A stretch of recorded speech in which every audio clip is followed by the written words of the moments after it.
Hello, I am the Dark Fae, and welcome back to Confessions of a First-Time Dungeon Master. As always, if you missed the last session, I'll put a link to it up in the corner for you over here.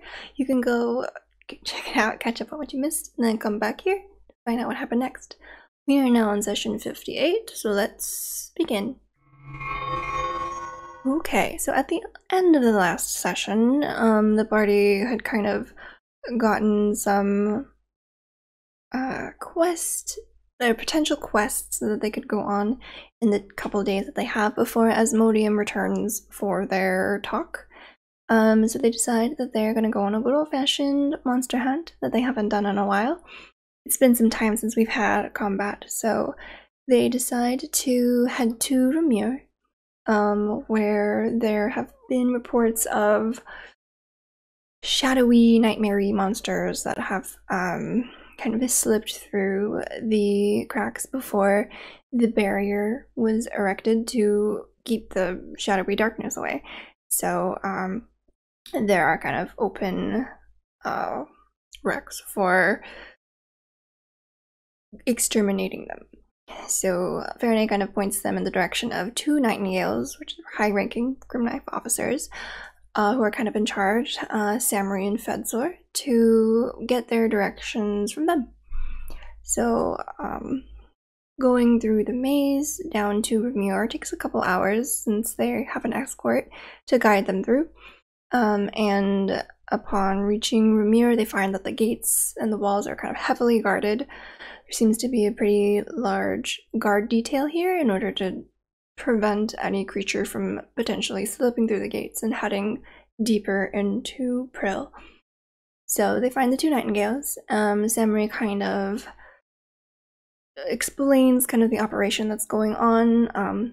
They send out groups of Grimknives to go hunt down batches of these monsters that are popping up, and they're kind of keeping track of monster sightings and what type and where they potentially are and how many are together.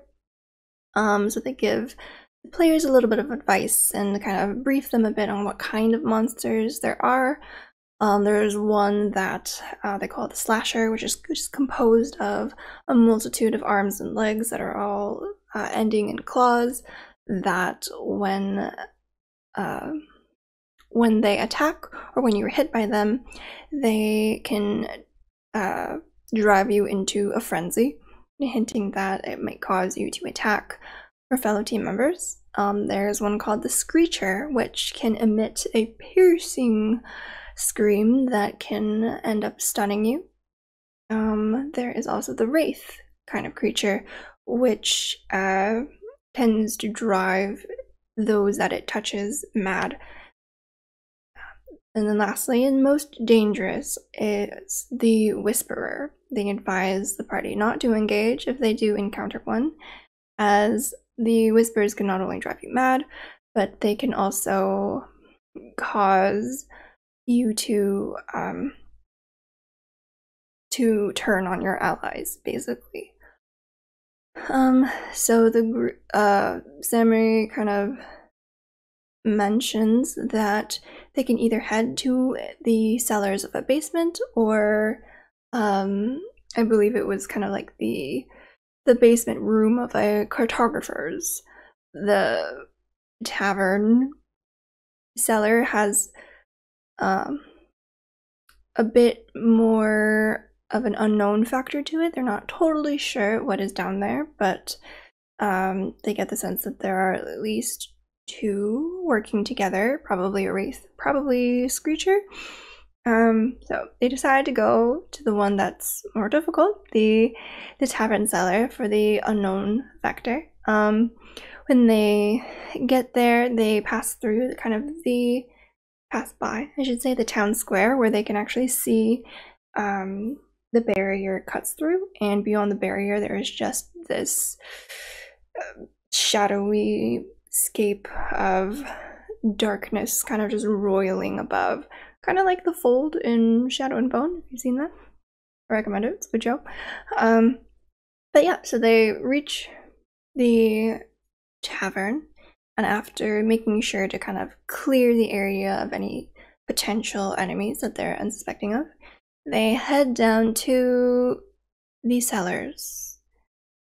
Once they do, they kind of descend the stairs cautiously. Valkyrie was first, and she actually hears kind of this brief shuffling of footsteps in the corner. And so as she casts Flaming Sphere, the Nightmare Wraith emerges from the wall behind her and actually passes through her. And then we roll initiative. So I did custom make these characters, these monsters. Tried to give them some like slightly different abilities and require a bigger variety of saving throws. I could put them here. So there's, in this cellar, there's the Screecher, which can emit a screech that requires, I believe, a wisdom saving throw that causes them to be stunned for a minute. They can save at the end of every turn, but they all roll pretty well, minus, I think, Basil and one other. And I'm finding that I don't know if I like these effects that like stun you for a prolonged period of time, because it just kind of takes them out. It's supposed to take them out of combat for a couple rounds, but when you have low wisdom or low intelligence, it's pretty debilitating, and I feel like it kind of sucks for the characters, but we'll see.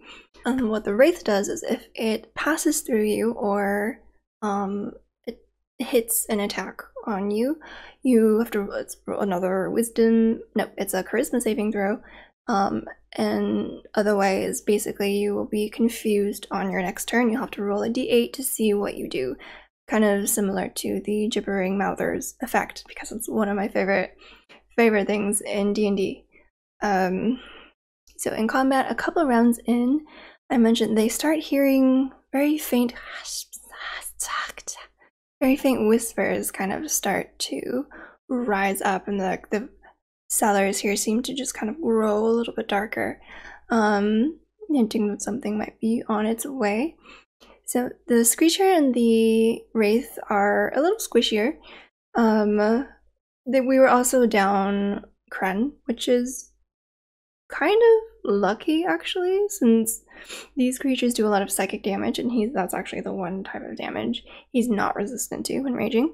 And the fact that these creatures can cause the players to like attack each other may be good that they don't have a raging barbarian with them. So the Grimknives had mentioned that some groups have found it helpful to split up, hence alleviating that problem a little bit, but some also like to stick together, safety in numbers. So eventually the Whisperer emerges, and at this time the Wraith and the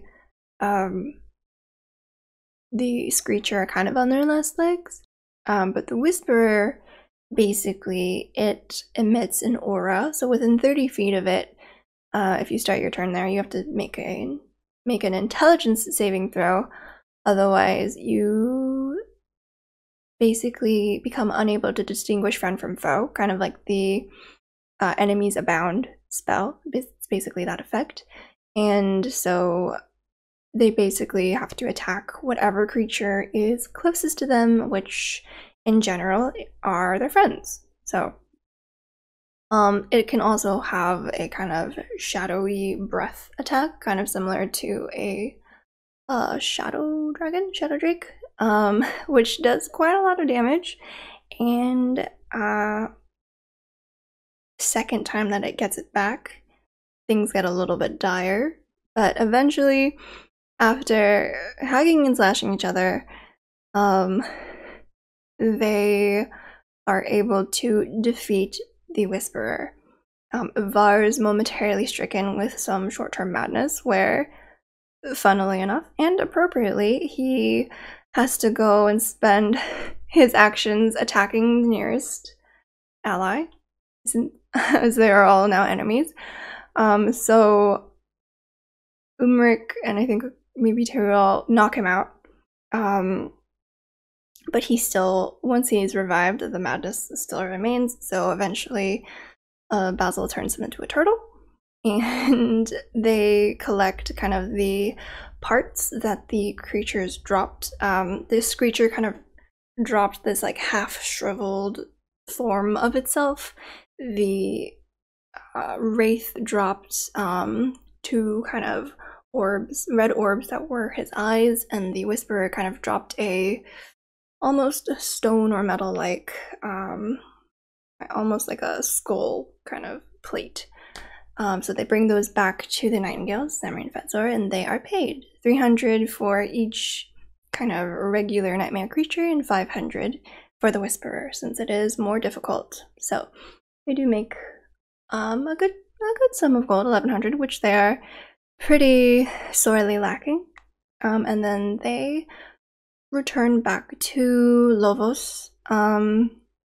It's kind of approaching late afternoon or so they do have the night to do what they wish. But with that, we actually ended the session there. It was mostly combat and kind of some filler quest things. So yeah, it went well. It's been a while since we did just like a general monstery fight, but pretty, I guess, standard session. I think in the next couple sessions to come, there will be like a new, or not a new, but like a lot more deliberation as to where the story is going to go, because I know that they're thinking about going to investigate the Forest of Rot, given Valhyrie's deal, but at the same time, things with Sin'Cain are starting to escalate, and things with Criella are starting to escalate as well with Basil.